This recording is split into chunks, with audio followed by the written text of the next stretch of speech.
You learn that emergencies happen at any hour of the day. You learn that fire can't wait for Dad to finish his dinner. You learn that car accidents happen often. You discover the joy of being a kid awkwardly shuffling around in your dad's gear. You learn to love the smell of smoke because it reminds you of home. You also become aware of what the volunteer fire service is. It is everyday people from your community with jobs, lives, and families who give their time, their energy, and risk their safety because that's what you do for your community. You show up for each other. Valley shows up is a phrase that you hear on the lips of people in this area, and it's a point of pride that when the chips are down for someone in our community, we show up for each other. The volunteer fire service embodies this every day at all hours. In Connecticut, 83% of firefighters are volunteer. In the Valley, we always seem to be doing more with less, and the Valley Fire School is no different. It trains more people per man hour than any other fire school in the state, and it hasn't had a physical home in 18 years. Many of our firefighters in this community across generations have trained here. They are volunteers providing an essential service to our community, and yet sometimes they are paying out of pocket. We hear about volunteer firefighter numbers being down across the state, but we make our firefighter companies send trucks out of their service area, send firefighters out of their area of coverage, and sometimes pay to train. We can do better than this, and that starts with honoring the promise of building the Valley Fire School so that there is close, convenient option for people. We need to honor this promise because making training readily available is absolutely a public safety issue. For those who are concerned about the price tag, there is nothing that is more valuable than making sure our emergency responders are trained to be safe and that they in turn can protect us. I have family, friends, and friends who are like family in volunteer fire service.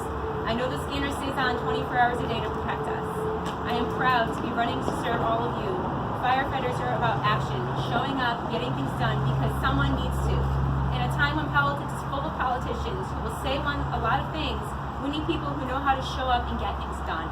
Thank you to Ned and Susan for hearing what we had to say, what me and George and Mary were advocating for, and thank you for doing this. This is incredible. Thank you. Appreciate it. Thanks, Kara. It's my pleasure to introduce another gentleman who would like to serve in the state senate. Ned and I are very much looking forward to working with George Cabrera as your next state senator. So thank you all for being here. I'm here today because what's happening with this firehouse is unconscionable. It's simply unacceptable. And one thing I've heard over and over again as I knock on doors in the Valley and throughout this district is that people feel like they're unheard. People feel like they've been left behind. And it's because we have elected officials, unfortunately, who aren't fighting for the Valley. So I'm here today to stand with Kara, to stand with Ned and Susan and Mary, to stand with the Valley, to say enough is enough. Let's get this done. This should not be that hard. But elections matter, so we're here today to say loud and clear that we stand with the firefighters in the Valley. We stand with the hardworking men and women in the Valley who get up every day and work hard to support their families. That's what this election is about. This election is vitally important.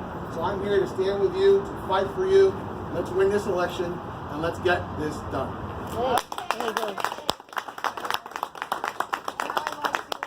introduce another hardworking young lady who would like to be the next state representative in this area, Mary Wheelander.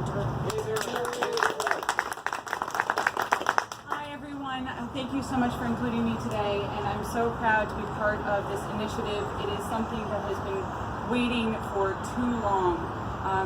We're seeing now that it's been almost an entire generation since the seat that I'm running for has had new representation. That's a really long time for things not to change, for things not to get better. And so I am incredibly proud to stand with the firefighters and say that we are here for you. We see your commitment and your contribution every day in our communities, and we are here to support you the best that we can and move the Valley forward, move Connecticut forward. And if we're going to really do that, it has to come with new ideas and fresh perspectives. So thank you so much for that, and Susan, for championing this, and Kara and George, and I can't wait to see what we can all do together. Thank you. Representative Linda Gentile couldn't be here here, but she has a statement. So Kara, would you like to read a little bit of that? Sure. So Linda, I'm just going to read her statement. She was very excited, elated to have this happening, but she's away, so I will read what she sent for everyone to hear.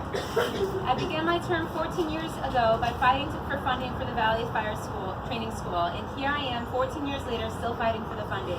When I began, I quickly learned that my Valley firefighters had been waiting on the funding for their school for well over 6 years. I was appalled. I immediately met with all parties and facilitated numerous meetings with various decision makers. I thought we were making good progress. You can imagine my frustration and disappointment when I was told that the